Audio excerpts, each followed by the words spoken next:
পোস্টটি শেয়ার করে এই অভিনেত্রী নির্মাতা লিখেছেন, এখন নিশ্চয়ই হবে, আশায় আছি।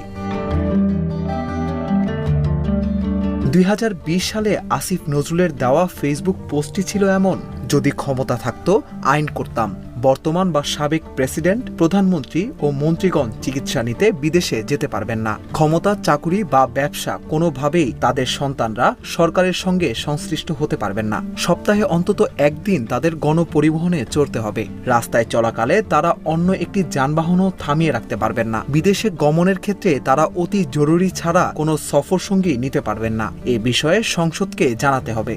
প্রোটিন, আয়রন ও ফাইবার সমৃদ্ধ প্রাণ টোস্টের আবেশে সবাই কাছে আসে। পোস্টে তিনি আরও লিখেছিলেন, জনগণের টাকায় কিছু উদ্বোধন বা জনগণকে সাহায্য করার ক্ষেত্রে তাদের নিজেদের নাম ব্যবহার সম্পূর্ণ নিষিদ্ধ হবে। তাদেরকে মহামান্য ও মাননীয় বলা নিষিদ্ধ হবে। তাদের ও তাদের পরিবারের দেশে বিদেশে